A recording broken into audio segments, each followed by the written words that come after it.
Good afternoon, subscribers. Welcome to episode 10 of The Art of Money, Palabook Club, where we're discussing The Art of Money by Barry Tesler Linden. We're now on chapter 9, The Art of The Art of the Money Date. It's Oliver here in Sydney. The art of the play date. Well, that's another practice. And Janice is here, and she's also in Australia. Where are you, Hi, Janice? everyone. Yes, it's 3:15, and I am calling in from Melbourne this time. I've left Bali. My life has completely changed. And yeah, I'm back in Australia. I'm wearing a sweater, as you can see, instead of a tank top. Yeah, I'm happy.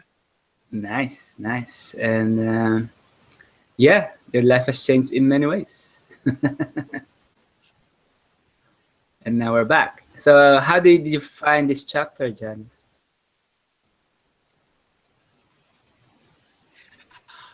Well, this is sort of exactly probably how I would want to. I fit, I like the idea of the money so much to me, and so I really like the picture that she sets at the beginning of the chapter with her, and the flickering candles and sitting down with her receipts and all of that. That really resonated a lot with me because I sort of like to inject as much juiciness into my life as I can. So yeah, I liked it. I liked what she had to say about it, and it really, really got the wheels in my head turning as to, how I can make this happen for myself as well. Yep. And yeah, even the concept of a money date, it's interesting that because the previous chapter is about making money a spiritual practice, and it's all about awareness. And I like that it followed that in this chapter, she goes to the way to do that is to create space for it by actually having a time and place to do it, right? Yes, and I make space for my other spiritual practices that I have in my life, which I usually end up breaking my practices down into about 15-minute increments for whatever reason. I wonder what. Yeah. Why 15 minutes? Well, and so I did have this, image in my mind of giving myself, 2 15-minute money dates every week, and sticking really hard to it, and regardless of what I have going on, just saying, this is my money practice. I have a money date right now. I'll have to see you at 7:30 instead of 7, or whatever. I could see this working for me really well. So you've been doing this, if I get that correctly, or are you gonna do it? I'm going to do it. So since I've returned back to Australia, I've started a new job and a new career and new everything. And I'm still in the process of working at my bookkeeping and all of this, which is why it makes that we've gotten to this chapter upon my return so perfect, because it's really, really starting to be more applicable than when I was, traveling around in Bali, not having lots of income and expenses. So you're in a more regular cycle now, in terms of, yeah. It's funny. I'm in the same boat now that Your situation's changed as well. Yeah, like it actually evolved a bit. Like my creative copywriting with the hair care company, it sort of evolved into a more consulting role. Like I'm more like the interface between the company and the sales force now. So it keeps moving. So it's from creative to analytical. Now it's more of innovation, business consulting. So it just evolves, and I'm regularly there when I'm not at university. And yeah, interesting. So this will be glad to hear that. Yeah, and also I've tried a lot of other jobs. Like I did one shift doing factory work in a flour mill. That was interesting. And I also did an ad for famous brand, so it will come out in September. So it's all interesting. Just doing an What was the product that you did when you went to the factory? Oh, it's just a flour mill. The factory work. Yeah, it's just a shift work. Did you get allergies? No, no. It was you have to wear all this white. You know, you have to wear because it's food, so you have all this safety. You actually have to wear the clothes they provide. Yeah, right. Yeah, and then you have things to cover your mouth, things to cut on your hair. It's Wow. basically carrying bags of different grains like soybeans or canola and all that based on what the computer says and tipping it into this thing that mixes it and it goes down. So it's like on the fifth floor and it goes down eventually to the ground floor where they repackage it into mixed bags for bakeries. So Wow. it's really interesting. Like it's like a gym workout. Yeah, sounds like it. Paid for it. It made my sinuses just flare up to just even hear about it. You get this industrial mask. So, Okay. so you don't breathe in all the. But yeah, I'm still on the roster, but now that university started and the consulting job is more regular, so I don't know if I'll have time for it. But anyway, this is the future where we have a portfolio of jobs. Yeah. Yeah, well done for being so creative. I like it. Yeah. And yeah. Yeah, I haven't really done the money dates, but I think I sort of do it because like with my freelance job, I invoice them. So now since I'm more regular, I'm gonna I could just slot it in. I'm gonna invoice them on a weekly basis. So maybe when I prepare the invoice, I can make it like a money date as well. Yeah, well, maybe we could hold each other accountable. We could check in with each other on the weekends and ask if we've done our money date for the week. True, or we can have money dates because like with when I read the chapter, it's not just for partners. It can be with friends. It can be with you know what I mean. Yeah, true. We could get online and do a money date together.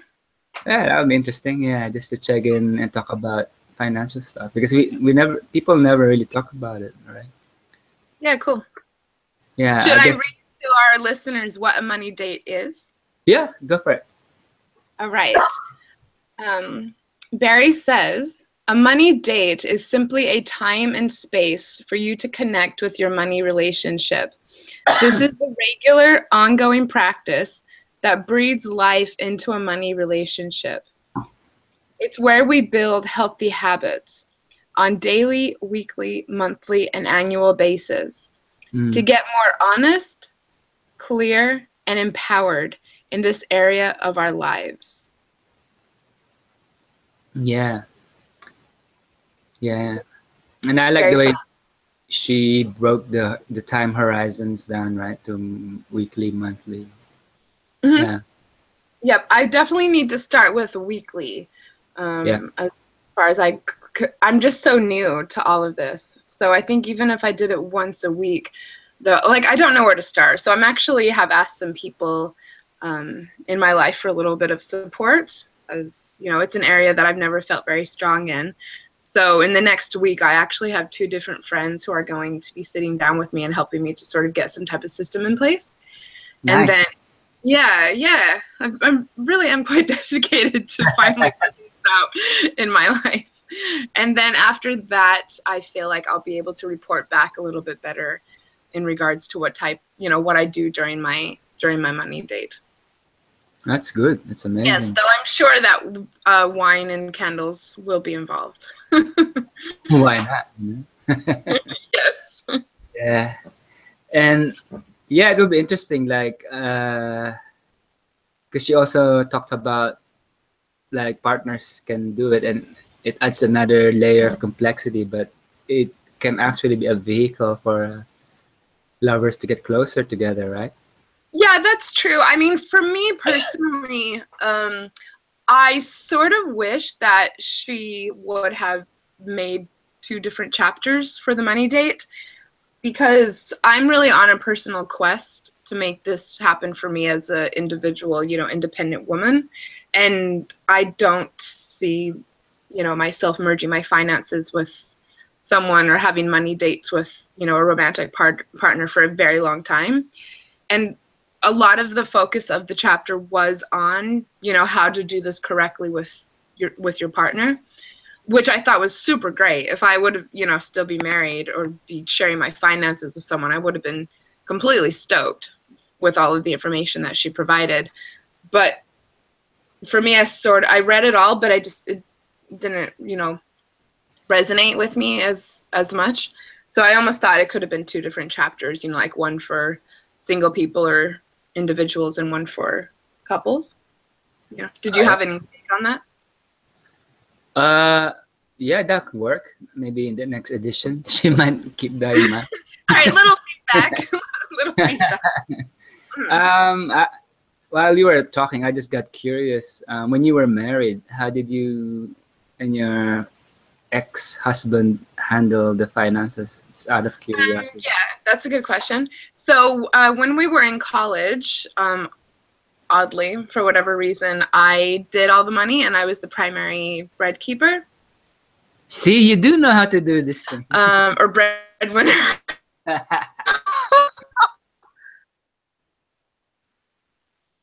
Yeah, so here you are saying, "Oh, I don't know how to do it," but you were doing it. I think you just froze a bit, so we'll just wait until the internet catches up. Say that. I think the packets of connection is congested at the moment, so we'll wait till it clears up a bit. Okay, you're back. Can you say something? I can hear you now. Yeah, so you're freezing up a bit. And yeah, I'm seeing in slow-mo, but can you? Yeah, I think it's back. Yeah. All right, maybe we can slice it together. Yeah. So going back, so you were the one doing the finances. That's yes. Where... So but like during college, and I was always a really hard worker, and for whatever reason, I had more money coming in when we were in college, but then when we both graduated and we moved to New York, I went to grad school, which is why we moved to New York, and it was awesome. And he, you know, got a full-time job as like this really awesome position as an engineer. And so then we shifted and he took it over. And it was like this really, really significant change in our relationship and really significant change in our lives. You know, I sort of gave it all over to him. And yeah, within like 2 years or so, I just had lost all of the skill and all of the confidence and all of the know-how that I had, you know, built or that I had ever thought I had when it came to money and taxes and budgeting and systems. Just, yeah, I never enjoyed doing it ever in the first place. And it really just all, yeah, went out the window. So then, and I've never regained it since then. Wow. So that's a good experiential learning. So maybe it means that this is one of those skills that, as they say, use it or lose it, right? Well, yeah, and that's why I really see this as a personal journey and something that I just want to make happen for myself. You know, thinking about doing it with a partner is nothing that's even relevant to me. Awesome. I need to be able to do this inside and out just completely on my own is my goal. Yeah, and then maybe you could do it together with your current partner. And what was I gonna say? Yeah, I've met a lot of women through the community who had similar experiences that when they were married, they just let their husband do all the money stuff. And hey, it's nothing that I've ever enjoyed doing. So like I was perfectly happy to let him handle it, to be honest. Yeah, but then when they separated, that's when it became tough, right? And Yeah. And I've even known some rich families in Europe where when the father died and all the mother and all the daughters were left, they were struggling to maintain the family fortunes because it was just the guy who handled everything. So maybe, yeah, so that's why Barry focused on giving tips to people to co do this. So it's Yeah, totally. If you're going to join your finances, I absolutely think you should be having weekly dates. You know, everything should be out in the open, and it should be, you know, co-creation regardless of who is sort of taking the lead. I absolutely agree, because when I was married, it was really like he just almost purposely kept it from me. I don't know if it was it's a I don't power. know, like, no, maybe like no This is my accusations. power over you. This was nothing that he also didn't seem at all interested in having it be any type of thing that we did together.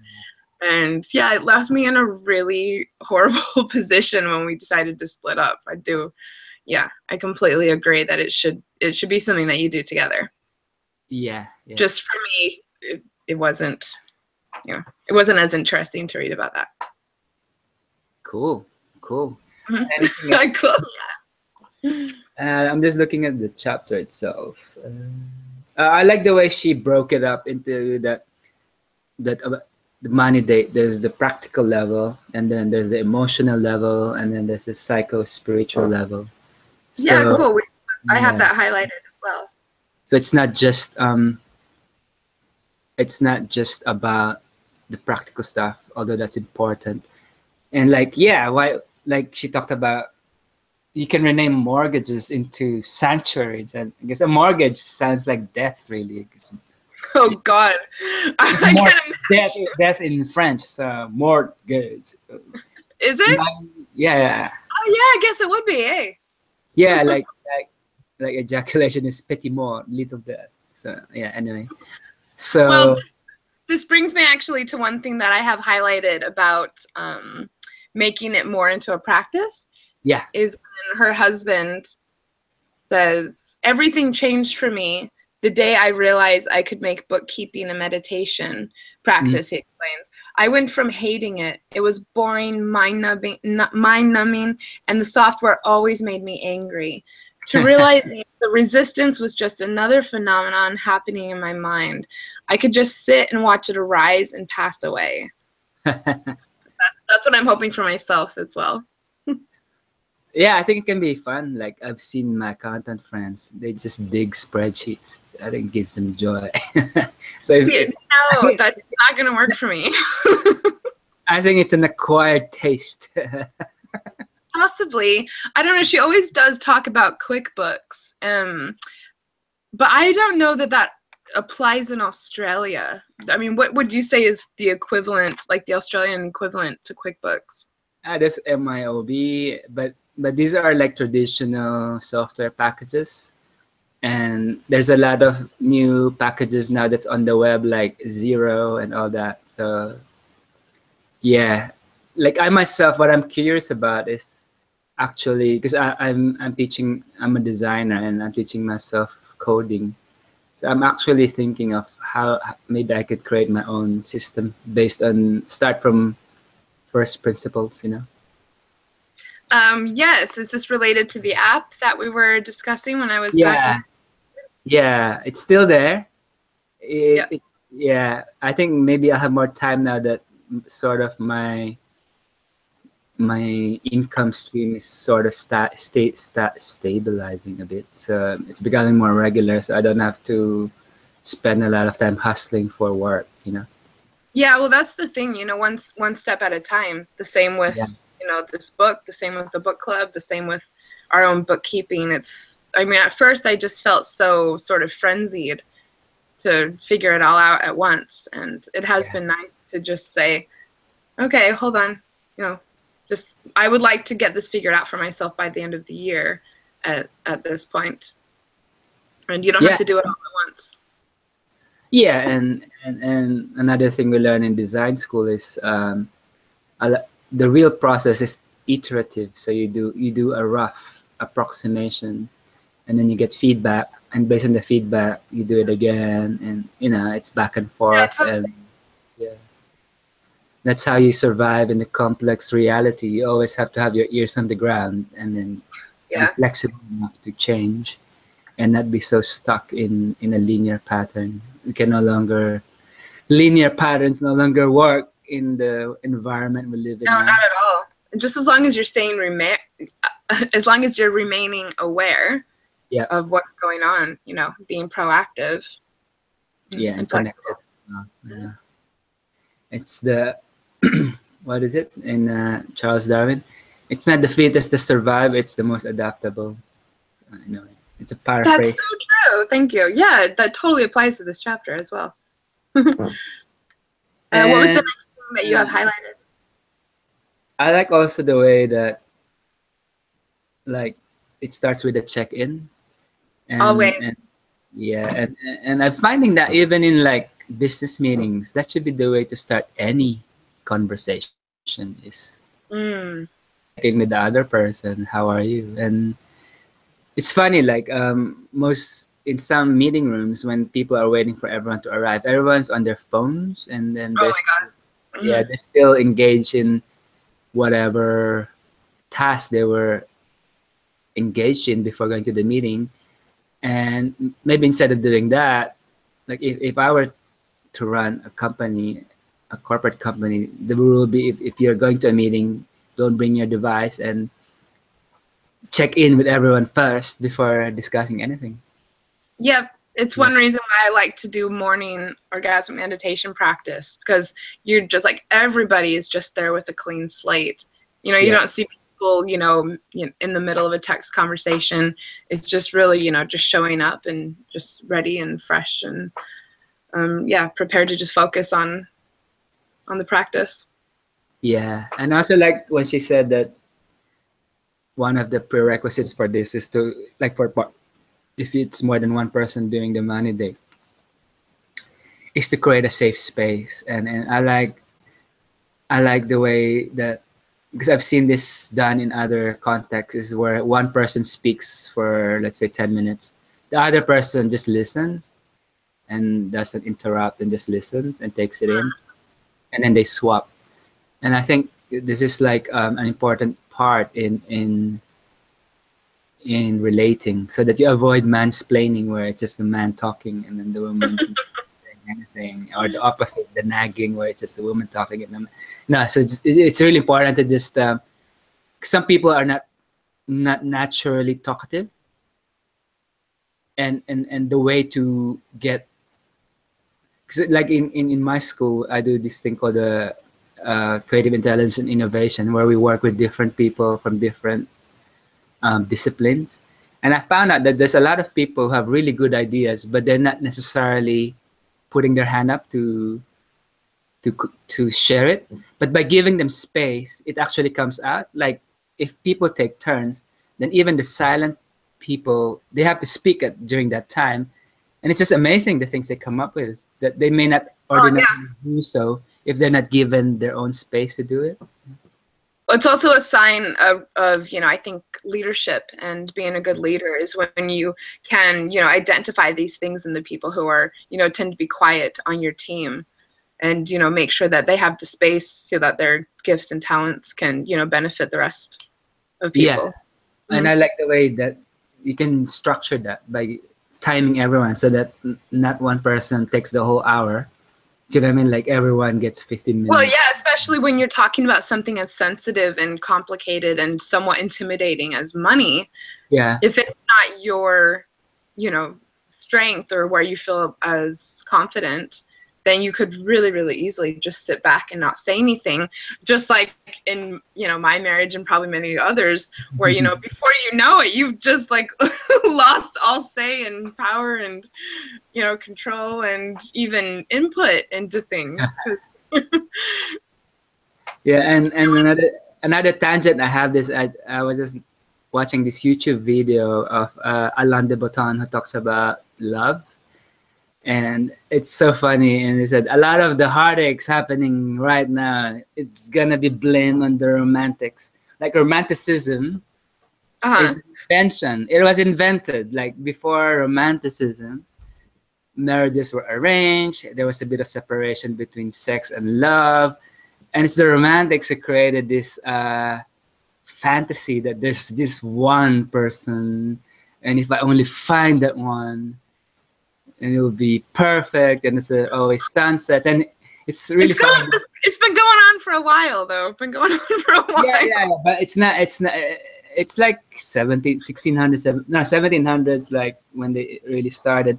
But yeah, he has a good point. If you read all the romantic literature, no one talks about the laundry or like it. They're trying to have this ideal that when you love someone, they're perfect, but no one's perfect. So what happens is you have this really high expectations, and then you live together and you have real life. Then you get annoyed at the little things, and then when you give feedback, the other person would say, "But I thought you loved me." You know what I mean? Like it's or you stop giving feedback and you just let the resentment just freaking be allowed. Yeah, so it's to the point where you start to hate each other. It's not realistic, right? Yeah. So yeah, and the reason I mentioned that is so that talk was in the opera house, and then there was a Q&A at the end, and one person asked about money, and then he mentioned that her question was, I'm an art student and I've been under strict instructions maybe from her parents that I'm not to marry another art student. It's because we'll be poor and we'll have no money and that. Was she being serious? No, yeah, it was a serious question. Or she was shy. I'm under strict instructions from my parents not to marry another art student? Yeah, she didn't say parents, but who else? She was a young, who else would have instructed her? I can't believe so. Okay, all right. Yeah, I mean, that maybe that's a joke she did. But okay. Anyway, the point was, and then Alain de Botton said, like Jane Austen was one of the last writers who was a bit more realistic with love stories in novels. Wherein apparently in Mansfield Park, I haven't read the novel, but they do talk about money. Like that's one I haven't read. His word like this, his word like that. So it was normal. It wasn't. And suddenly there was a turn that to talk about money in a relationship is not romantic, or if it's really love, then you don't care about money. But it's unrealistic. It's part of the relationship. It's part of the relating. Yep, and it comes up pretty quickly. In real relationships. Yeah. So yeah, I guess in a way, still having read this, it still did give me lots of tools. Because I mean, even if you don't join your finances with someone, it does come up. It does come up quickly, and it can get sensitive. It can get really sensitive and really touchy. And at our age, we want to do things and spend money together, and make plans. And so yeah, of course, it's going to come up in conversation. Yeah, and you can still have money dates where you give advice to each other on your. Imagine having a date where, hey Janice, how's your P&L looking this week? You have your own. You have your own P&L, but you're just. I'm all about accountability. Yeah. So. And then you can give advice to him. He can give advice to you. Maybe. Me? Yeah. Like according to Barry Tesler. Yeah, and you, how about you? Anything else from this chapter that the only thing that I would say is that I would love to sort of make a personal challenge to the two of us, that would be right before we start next time, that maybe we just a little bit more of like planning that we've around dates. I would love to. Can you say that? Can you say that again? It broke off a bit. Yeah. I would love to share at the beginning of the next episode if we've taken any more or put any more thought into creating our money dates. Awesome! Yeah, maybe we could do that. Maybe we could do that for all the chapters where. Yeah, great. Because now that we're getting to the practical stuff, it would be good to slowly start to implement and share, with each other and with the listeners. What we're doing. Yep. Mm-hmm. And it's also a good way to link the chapters, right? Yeah. Yep. Totally. Good idea, and I'm a yes. I'm really glad to be back on track with this. Happy to be back in Australia. Happy to see you. You look happy. Cool. Although we missed each other in Melbourne last time, but anyway, next time. Yeah, there's going to be many, many, many opportunities. Okay, so that's, if you don't have anything else, I'm done. Yep, that's everything that I have just for this week. Yeah. Why don't you close the episode this time? Just for, you know. All right, I'll go ahead and close. Next week, we will be covering chapter 10, which is values-based bookkeeping. And it's an awesome chapter. I've already read it. It's my favorite one so far, probably. Forward to discussing it with you, Oliver, and sharing it with all of our listeners. Awesome. Thank you, Janice. Thank you so much, everyone. See you in the next episode. All right, bye. Bye.